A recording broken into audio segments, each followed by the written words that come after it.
Mas sabe o que eu Tá senti gravando. que a gente nunca mais fez? A claquete. Ai, a claquete! Vamos fazer? Vamos. Fizemos, acabou de fazer, gente. Pronto. Eu fiz uma abertura simples e rápida para uma questão que eu acho complexa e que talvez leve uma vida para pensar e praticar. É possível não ser só a fórmula para relacionamento amoroso?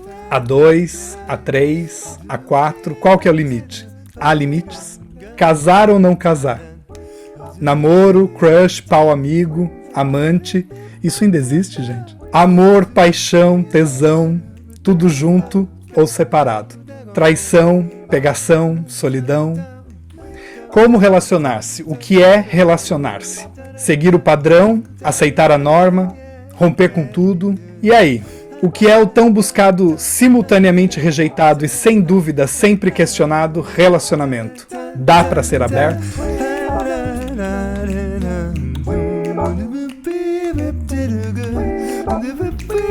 Vamos começar a falar sobre isso, sobre esses julgamentos dos dois lados, dos relacionamentos abertos, pessoas com relacionamentos abertos poliamorosos, julgando as pessoas que têm relacionamentos monogâmicos e as pessoas que têm relacionamentos monogâmicos julgando as pessoas que têm relacionamentos abertos e poliamorosos, porque o que importa hoje no mundo é julgar de alguma forma. Se você não julga, você não está up to date, você não está in. A relação é com julgamento. Não... Exatamente. Tá todo mundo casado com julgamento, uma relação monogâmica e fiel com julgamento. O resto, a gente depois. E aí, vocês têm que experiências de relacionamento pra me dar? Assim? Vamos lá. Pra mim é ótimo. É, gente, Olha, eu sou uma pessoa que não tem muita experiência Então, na área. eu só tive monogâmico também. Experiência. Olha, Mas a gente vai trabalhar com a verdade ou a gente vai falar dele? A gente vai trabalhar com a verdade. A gente vai falar o que o relacionamento era de verdade ou aquilo que a gente imaginou e idealizou que ele era e fingiu que ele era. Era pra vir de personagem hoje. Mas então. não, eu não tô entendendo o julgamento de quem disse que tinha um relacionamento monogâmico. Eu não tô entendendo isso. Não, Eu porque achei- o julgamento Trabalho com fatos, trabalho o quê? Tem Eu não tô falando de julgamento, gente. Eu nunca tive um pacto Entendi, não monogâmico. E eu gostaria de ter. Eu gostaria de você ter. nunca teve Eu um tô pacto solteiro, não tá rolando. Eu, depois que, assim, já no casamento com o Nube, quando eu era casado com o Nube, algumas décadas atrás, a gente abriu o relacionamento no meio do relacionamento. E desde então, eu não... É uma coisa que eu não mais negocio nos meus relacionamentos. Eu não consigo viver relacionamentos que não sejam abertos ou não monogâmicos, vamos dizer Mas, assim. Rô, mas na verdade, no nosso, voltando já que a gente já se expôs aqui, eu acho que desde o começo tinha muito essa frase, né, da lealdade e da fidelidade. Você lembra que desde o começo a gente já um pouco... Porque pra mim é um pouco essa imagem, assim, né, tipo... Eu sempre tive uma dificuldade quase que do contrário, né, de entender o que é essa monogamia, assim, né, fidelidade... Gente, eu super não entendo. Eu gosto muito mais da ideia da lealdade do que da ideia da fidelidade. Mas eu queria jogar uma provocação para vocês, que eu tenho pensado muito nisso, que é os relacionamentos fora do script, né? Ou seja, os relacionamentos que não são baseados numa estrutura que a gente já conhece, que é a estrutura herdada, na verdade, da norma heterossexual, que é essa da instituição do casamento. Então, sobre essa, a gente não precisa falar, né? Porque a gente já entende como ela funciona desde tempos imemoriais, né? Agora, quando a gente fala de relacionamentos fora dessa norma, os relacionamentos abertos ou poliamorosos, a gente não está falando de um relacionamento, né? A gente está falando de uma miríade de possibilidades, porque como não tem um parâmetro para seguir, cada relacionamento aberto vai ser construído ali naquela relação, com aquelas duas pessoas, entendendo os limites daquelas pessoas, até onde elas conseguem chegar, até onde elas não conseguem chegar. Então não tem uma regra. Por isso que eu acho que relacionamento fora do script, a pessoa precisa gostar de conversar. Se ela não gosta de conversar, não vai dar certo. Porque tem que ter muita conversa. Porque às vezes você pactua, aí vai ter uma situação que vai bater num limite do outro, ou num limite seu. E aí você vai ter que sentar de novo e repactuar, e entender, alargar os limites, ou restringir de novo, enfim. Eu acho que tem. Isso é uma coisa que eu queria jogar para vocês, né? Mas só rapidinho pegando o que você falou, porque eu entendo quando a gente fala, a gente não precisa falar do outro modelo, porque o outro modelo está muito dito. Ao mesmo tempo, eu sinto, o que sempre me incomodou é que no outro modelo se fala muito sobre isso. Me parece que quando você banca uma relação monogâmica, a fidelidade ela vira um assunto muito presente na relação, ela vira um símbolo, ela vira a conversa, né? Até as piadas, né? Então é o ciúmes ou essa brincadeirinha com o ciúme. E a própria sociedade, ela fala muito sobre isso, porque não é que assim, o relacionamento tá lá monogâmico e tudo bem, e ninguém fala sobre isso. Não, quem tem relacionamento monogâmico fala muito sobre isso. Não, sim, fala, mas As brigas todas passam por esse tema, né? mas os pactos, o pacto de como ele funciona já está dado. O combinado Já está dado, é isso. E eu acho também que tem quase esse lugar no monogâmico dessa fidelidade como uma prova de amor, assim, sabe? Eu estou provando o meu amor para você sendo fiel, né? Não ficando com outras pessoas, assim. Hoje eu fico olhando, assim, para essa coisa do que é a traição nesse discurso do relacionamento monogâmico, e eu acho que isso foi mudando muito em mim, assim. Que antes eu tinha uma ideia de traição que era muito determinada. E hoje eu olho para isso e eu acho meio bobo. Assim, outro dia eu tava revendo aquela série dos anos 2000, Dawson's Creek, que acho que é uma das piores séries. Que revisita essa, amiga. É porque eu vi que entrou no Netflix, eu coloquei pra ver. Sim. E aí eu tava vendo o primeiro episódio, assim, eu não consigo mais entender, é por isso que eu até coloco na abertura, assim, amante, mas isso existe? Porque eu acho que a ideia de amante, ela já não cola mais essa ideia de o outro tá te traindo. Eu acho... É rodriguiano, né? É Nelson Rodrigues. A amante, pra mim, quando eu falava amante, eu já penso numa cena do Nelson Rodrigues. Eu olho pra essas coisas hoje como eu leio, por exemplo, sei lá, uma peça do Shakespeare. Parece que é um negócio que tá lá atrás, datado, sabe? De como as pessoas viviam naquele momento. Eu acho que isso foi mudando também no decorrer da minha vida. Aí eu me pergunto se isso foi mudando porque eu fui olhando para as coisas de uma maneira diferente ou porque eu fui desconstruindo a maneira que eu olhava antes. Por exemplo, desconstruir assim, a gente conversou muito, eu fui atrás, eu fui ler, eu fui entender o que era isso, eu fui trabalhando isso em mim. Eu tô chamando isso de desconstrução. Ou é porque naturalmente eu fui ficando mais velho e eu já fui relativizando uma série de coisas que antes para mim eram muito ferro e fogo, por exemplo. Eu acho que os casos podem ser pessoais, mas eu acho que de uma maneira geral, essa coisa não se desconstrói sozinha.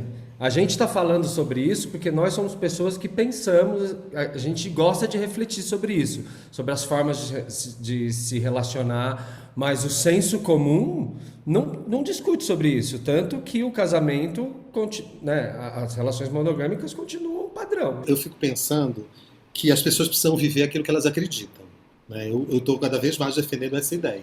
Tipo, se você acredita nisso, viva isso. Você só não pode cair na armadilha de achar que aquilo que você acredita vai ser a régua do mundo, né? Você tem que entender que o mundo é feito de muitas pessoas diferentes. A diferença ela é uma essência do mundo. E aí, por que eu estou falando isso? Tem muito a ver também com a maneira como cada um é criado ou as referências que cada um tem nesse sentido. Por exemplo, eu vim de uma família, de duas famílias muito grandes, né? A família da minha mãe e a família da minha mãe são famílias gigantes. Eu tenho 8 tias por parte de mãe, 7 tios e tias por parte de pai, uma caralhada de primos. E a minha referência da instituição casamento e dessa ideia do relacionamento monogâmico, da fidelidade, dessa ideia da posse, né? Porque o que tá por trás dessa instituição? A ideia de posse e a ideia de completude. Você vai encontrar alguém que vai te completar pro resto da vida. A vivência do casamento dessa forma, dentro da história das minhas duas famílias, é um fracasso absoluto. Eu não tenho nenhuma tia casada, todas elas se divorciaram,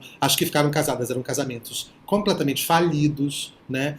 E aí, os meus pais separaram. Eu era muito novo, eu tinha 12 anos. Então, naturalmente, para mim, eu olhava já para aquilo e a minha própria história dizia que aquilo ali não... Como é que isso pode ser a regra se não está funcionando para nenhuma das minhas referências, entendeu? Agora, eu entendo também alguém que vem de uma família que tem um casamento de pai e mãe de 30 anos, bons casamentos com uma complexidade que as coisas vão se transformando, obviamente, mas isso existe.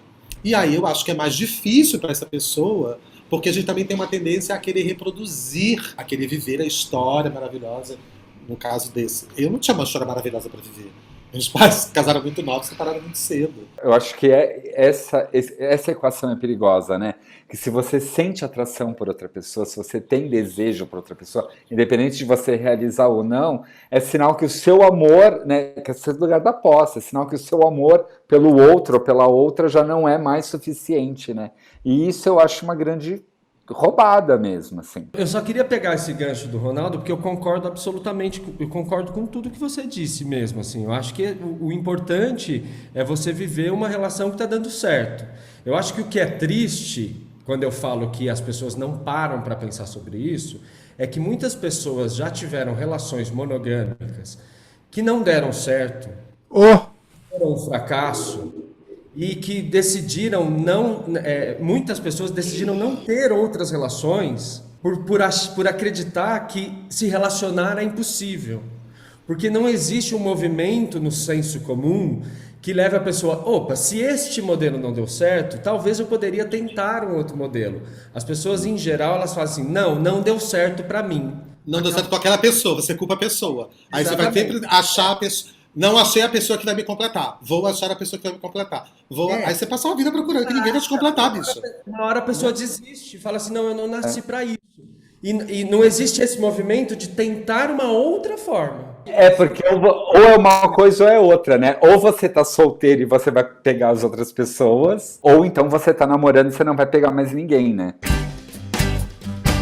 Acho que tem uma coisa legal também que para mim foi importante, porque também eu lembro muito disso, assim, né? Quando eu saí do primeiro casamento monogâmico e com essa certeza também do não, vou pro próximo aberto, daqui pra frente sempre será aberto. Aí quando eu começava uma outra relação, o tema do casamento aberto também ele era opressor, porque também só se falava disso. A minha grande irritação era parar de falar disso, parar de dar importância a esse tema, né? Que seja esse da fidelidade, de transar com outras pessoas, e começar a perceber o que aquela dupla podia construir. E aí talvez a monogamia ou a não monogamia vai ser uma consequência daquilo que vai estar sendo construído na relação entre aqueles dois, né? Porque eu acho que uma das coisas muito opressoras é porque parece que sempre nos dão uma fórmula, né? Seja ela do fechado ou do aberto, parece também que você tem que seguir uma cartilha, né? E não ter essa escuta, essa porosidade para ver o que aquela relação pode construir junto.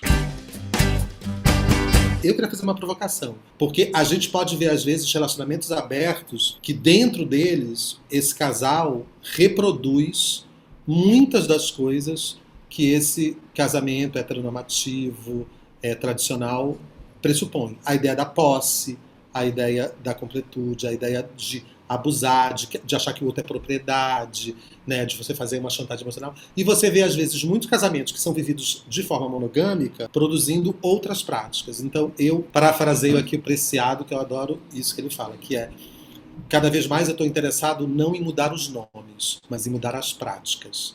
Né? Então, eu não combato mais a ideia de você, a pessoa quer dizer que quer casar, o casamento. Casa, gente. O problema não é o casamento, o problema são as práticas envolvidas nessa instituição. Se a gente conseguir outras práticas e ainda quiser chamar de casamento, beleza. Se quiser chamar de outra coisa, também é muito bacana, porque a linguagem é importante também para redefinir o mundo. Eu estou mais interessado em como você está vivendo internamente.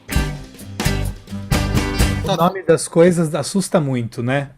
Quando eu fui me casar, agora, porque eu me casei, eu tive um momento de muita tensão, assim, do que significava isso, sabe? Porque a instituição é muito poderosa, né? Sim, os nomes estão muito impregnados das suas práticas, né? E hoje eu vejo, assim, que o que mudou pra mim, da minha relação que era de namoro para essa relação que é de casamento, são questões práticas e burocráticas mesmo, assim. Mas o sentido da relação continua sendo uma relação que está sendo construída muito aos poucos, assim. Porque também tem uma coisa, isso a gente está falando aqui o tempo inteiro de relacionamento aberto versus relacionamento fechado. Mas ainda estamos operando nessa lógica normativa que define que o afeto, né? Porque geralmente quando a gente fala de relacionamento aberto versus relacionamento fechado, a gente circunscreve essa abertura ou esse fechamento no quesito sexual. Então, de alguma maneira, a gente continua reproduzindo a ideia do afeto dentro de uma lógica normativa. Não dividimos afeto. Podemos dividir o corpo, podemos dividir o desejo, mas não dividimos o afeto. Eu, por exemplo, nunca consegui viver uma relação poliamorosa. Não sei se eu não consegui viver, porque eu não encontrei um parceiro que estava disposto. Mas, às vezes, eu fico pensando que talvez, se eu encontrasse essa pessoa disposta a vivenciar um relacionamento poliamoroso, talvez eu fosse barrar em coisas muito profundas minhas, que tem a ver com abandono, tem a ver com essa ideia de o afeto ser um lugar que te coloca no mundo. Fala assim, eu tenho a certeza deste afeto, este afeto então não posso dividir, porque... E é uma posse, né? A gente tá falando de posse também, né? É a posse do afeto, né? Eu acho que eu já estive afetivamente, assim, acho que eu já amei duas pessoas ao mesmo tempo. Mas eu não tinha, naquele momento, hoje eu olho para isso, eu não tinha, dentro da minha racionalidade, a possibilidade de que isso pudesse acontecer, entende? Mas você tem isso hoje? Você conseguiria dar conta de viver isso hoje? Não sei, não cheguei nesse lugar do dar conta, tô falando de outra coisa. Tô falando assim que eu hoje olho para trás e eu sei um momento da minha vida onde eu acho que eu amei duas pessoas, igualmente, não igualmente, né, mas que eu amei duas pessoas. Mas naquele momento eu não passava pela minha cabeça que isso poderia acontecer. Então eu olhava para isso e eu achava que não, que eu que estava fantasiando, que eu tinha que escolher, que eu tinha que entender quem era mais e quem era menos. Colocava esse sentimento em outro lugar, né? Transformava o outro num amigo. Sim. Era o ou, gente. É o ou do binário. Ou visualizava tudo que você tava, né? Não, realmente não amo esse. Parecia que não podia caber, né? Alguém tinha que precisa resolver. Não tenho ferramenta para dizer assim, como que eu faria esse relacionamento acontecer. Eu olho para os relacionamentos poliamorosos e eu fico curioso, assim, de entender como funciona. Eu também. E eu conheço gente que vive relacionamento poliamoroso e eu sei que é verdadeiro, né? Porque muita gente diz que não, que é só que o amor tá num companheiro e o tesão tá em outro. Ficam buscando essas binaridades horrorosas da norma, assim. Ou relacionamentos com mais pessoas, né? Relacionamentos. Sim. Porque o relacionamento poliamoroso ele pode ser. Você pode viver afeto separadamente, né? E você pode ter um trissal, um quadrissal. Pra mim, sempre foi mais fácil entender o poliamor, assim. Eu tenho uma história clássica de infância, né? Que na festa junina, aproveitando que a gente tá no mês de junho, né? Eu era o Pedro, né? Porque na quadrilha tem isso, né? Que o Pedro rouba a noiva do João, né? Uhum. E aí, na escola, na frente de todo mundo, quando a professora pediu fazer isso, eu roubei o João e a Maria. A gente fugiu de trisal. E eu lembro de todos os adultos rindo na escola dessa situação. Você já vanguarda, propondo aí um trisal junino. Para mim, por algum motivo, que também é muito essa coisa do parâmetro, né? Meus pais são casados até hoje e tal, mas de alguma maneira sempre fez muito sentido ter mais pessoas. Né? Para mim sempre foi muito fácil estar, inclusive, em qualquer uma dessas pontas dos triângulos. Assim. Para mim sempre foi mais difícil imaginar no casamento mais normativo. Né? Mas eu acho que, para mim, era muito fluido. Eu tinha quase que lembrar o outro jeito para não ser assim. E isso muito na prática, na vivência, me era muito de boa em qualquer situação ter essa soma. Assim. Uhum. Só que tem essa coisa, você tem que encontrar os parceiros, você tem que encontrar as pessoas, né, que topem isso também, e também não precisa forçar isso a acontecer, né? Eu já vivi isso, por exemplo, uma relação onde o outro, ele fingiu que era ser natural, assim, no sentido assim, quero isso também, mas no fundo estava querendo porque achava que eu não queria de outra forma. E eu não sei, assim, porque... Tem duas coisas que me incomodam. Uma é o folclore que a gente vai colocando em cima dos tipos de relacionamento. Tanto o relacionamento aberto, o poliamoroso, quanto os relacionamentos monogâmicos. Né? Eu fico profundamente incomodado com a leitura de que relacionamento aberto é uma desculpa para putaria. Essa frase, esse senso comum está muito, assim, eu vejo muito, em todas as discussões, elas devem achar isso, que assim, no que você pactua que é aberto, deu 2 minutos, você já está na rua trepando e que você sai, você só pensa nisso. Gente, a gente vive uma vida. Para mim, sempre foi uma possibilidade que quando eu me deparar com esta situação, a situação onde eu me ver com vontade, um outro que eu encontrar, ter vontade, e a coisa puder acontecer, eu não trabalhar em 2 chaves que eu sempre abominei, porque eu vi isso na minha família inteira, que é a traição e a culpa depois. Eu falo assim, não precisa viver esse momento, que é um prazer, dessa forma. Então eu prefiro pactuar que é possível. O casamento monogâmico já foi muito testado, né? Como diria nossa amiga, uma cientista. E é muito... A sensação é que ele é muito sufocante. Sobretudo porque ele vem carregado. A questão não é você estar só com uma única pessoa, mas a grande maioria das vezes, né, o relacionamento monogâmico, ele vem carregado de tudo isso que a gente vem falando aqui, né? Não é o casamento monogâmico que é sufocante. São as práticas que a gente herda da heteronormatividade. Sim, mas e que a gente pode reproduzir numa relação aberta, inclusive. Sim, Porque acho que tem uma coisa que tem que ser assim. Eu acho que não é se é monogâmico ou não, é porque tem que ser assim. Não, mas é que também parece que também só existe um único modelo de casamento aberto. Quando eu falo da coisa da regra, é uma coisa assim, se você também não tira um pouco essa tensão, isso também é uma coisa muito engraçada, né? Porque o relacionamento, apesar de ser monogâmico, a cobrança ela é geral. Tá todo mundo olhando se você... Existe uma pressão para que, né, não é só uma conversa entre os dois que estão envolvidos, né? As pessoas comentam, as pessoas falam, as pessoas, né? É todo um cerco que vai desde uma piada, desde de uma vigília, de um comentário maldoso, o tempo todo rondando essa história. Então parece que isso não se dissolve no... Mas sabe que eu acho que essa cobrança, ela acontece para os dois lados, porque eu vejo muita gente também de olho no relacionamento aberto alheio, dizendo assim, vamos ver se isso está dando certo mesmo, vamos ver se até onde vai, vamos ver quem para primeiro, sabe assim? É quase uma praga, gente, o povo fica botando praga no relacionamento alheio, né? E eu fico pensando também o quanto é maravilhoso, eu tô ouvindo a gente falar. E eu queria muito, né, dizer para o público que a gente não tá vivendo relacionamentos perfeitos, porque senão pode parecer que a gente tá super resolvido, né? Nossa, jamais. Tudo maravilhoso. Eu não tô nem em relacionamento. Já começa aí. Eu tô vivendo um relacionamento possível, numa vida possível. Que você pode se tornar impossível amanhã. Sim. Tudo volta para mim para a palavra julgamento, né? Porque aí a gente vai destrinchando. E daqui a pouco, se a gente toma cuidado, a gente tá julgando, né? Porque é isso. Se o seu relacionamento já começou aberto, se você tentou salvar o relacionamento, abrindo ele... Gente, deixa essas pessoas mudarem no percurso. Se é uma tentativa de salvar, que lindo. Se não é nem para salvar, se é uma tentativa de reinventar, que lindo. Cada vez mais estou preocupado assim, em desejos para as pessoas. Para de olhar para o lado, assim, para de idealizar, porque também todas essas coisas das redes sociais, o Instagram, é feito para isso, né? Isso não é a vida real, gente. As pessoas editam. Porque é isso, como a grama do vizinho é melhor, eu preciso achar um ponto falho ali.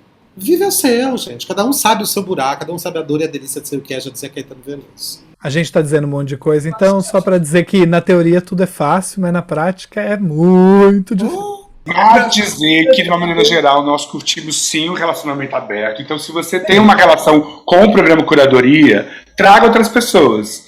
Venha pra cá, a gente está super aberto aqui. Comente, entre. Inclusive dizer que esse programa, né, nasceu, né, de um pedido, né, do Curadoria da temporada passada. Mas essa pauta também nasceu um pouco dessa relação, que é uma relação que a gente está construindo aqui. E é possível chegar num acordo e ter uma boa relação sem possuir o outro. Eu já quero engatar então e chamar o momento meu cu. E já que eu chamei, eu já vou vir aqui no meu lugar de fala de pessoa casada e eu vou trazer um cu que brilha essa vez. Assim, eu estou viciado nos vídeos que eu tenho assistido dessa pessoa. Sheila. Arquiteta por opção. E aqui eu vou jogar pra vocês esse vídeo que ela fez agora no mês do orgulho. Você deve parar de falar que respeita, mas não aceita casamento entre pessoas do mesmo sexo. Essa pauta é mais ultrapassada que ainda usar pochete em 2021. Respeitar alguém que faz ou não parte da comunidade LGBTQIA+, não te torna diferentona que fez uma grande caridade pro mundo. Você não faz mais sua obrigação como pessoa que vive em sociedade. E precisa respeitar o direito do próximo de ir e vir sem precisar do seu consentimento. Quem tem que aceitar ou não a união entre duas ou mais pessoas do mesmo sexo é a pessoa que foi pedir em casamento. A sua opinião aqui não vale nada. Sheila Cristina. Contra o casamento de gays, héteros, lésbicas, ou seja lá quem for, porque detesta a festa cafona. Gente, eu amo muito quando ela fala, porque a única pessoa que tem que aceitar um relacionamento entre duas pessoas do mesmo sexo é a pessoa que foi pedida em casamento. Então, Sheila Cristina, maravilhosa, ó. Beijo pra você. Gente, o meu cu também é o cu que brilha. É meio óbvio, mas acho importante falar. O meu cu que brilha é a manifestação que aconteceu no Brasil, na verdade, no mundo todo, fora Bolsonaro, e a manifestação pró-vacina, que a gente está chegando num limite que não dá mais mesmo assim. Então, o meu cu que brilha é para todas as pessoas. Eu não pude ir nessa, eu fui na outra, para todas as pessoas que puderam ir me sentir representado, para que a gente tire esse monstro do poder. O meu cu, eu resgatei um ditado da minha avó, que eu nem sei se existe, mas ela falava isso muito. O tímido não caga bem. Que ela falava isso porque que eu tinha muita dificuldade de fazer cocô fora de casa. E aí eu peguei essa expressão cu tímido não caga bem para aplicar a esta pessoa que é um ícone da comunidade LGBTQIA+, mas ela não deveria mais ser, que é a isentona da Ivete Sangalo, né? Que acha que com esse Twitter bafo, que eu vou ler para vocês, não é natural, não é uma mentira, é estarrecedor pensar sobre as milhares de vidas ceifadas e dores irreparáveis em torno dessas perdas. Não é sobre partidos, é sobre humanidade. Cu tímido, né, Ivete? Tinha que escancarar o cu, trancou e solta essa bostinha aí, essa caridadezinha. Cara, continua isentona. Anitta, que eu nunca critiquei, sempre amei. Dá real, querida, 500 mil mortes é sobre fora Bolsonaro. Não é sobre humanidade, né? Então, beijo pra Anitta, que é um cu que brilha neste momento. Cu que brilha. E tchau pra Ivete, que é esse cu tímido que não caga bem. O meu cu é o meu cu, que é ligado com esse daí. É um meu cu bem grande para as 500 mil vítimas de um governo irresponsável, de um governo negacionista e de um governo genocida. Fora Bolsonaro. Fora. Meu cu. Você tem cu, Lube? Na mesma pegada do Jajada, do Paulo, de certa maneira também da do Ronaldo. Do Ronaldo. Até porque foi uma situação que eu achei muito pela cara de cu, que ela conseguiu gerar uma cara de cu, que foi aquela mulher maravilhosa que foi ser vacinada pelo ministro Queiroga. Vocês viram isso? Não. E o cara foi vacinar e ele falou assim, tá feliz? Ela assim, não, porque a vacina veio de você, tô feliz com a vacina, com você não. É um sentimento contraditório, é um duplo sentimento, um sentimento de muita felicidade, muita esperança e um desconforto muito grande de ser vacinada por um ministro que representa um governo que a gente sabe que é contra a vacina. Então, é esquisito, é estranho nesse sentido. É maravilhoso, vejam a situação que ela gera. Esse momento eu tinha Pode ser um momento bica no cu também, né? Porque ela deu uma bica no cu do Queiroga, né? Isso, acho que essa é a melhor coisa. É um momento bica no cu. Bica no cu, porque a gente levar um chute no cu dói muito. Vocês já levaram?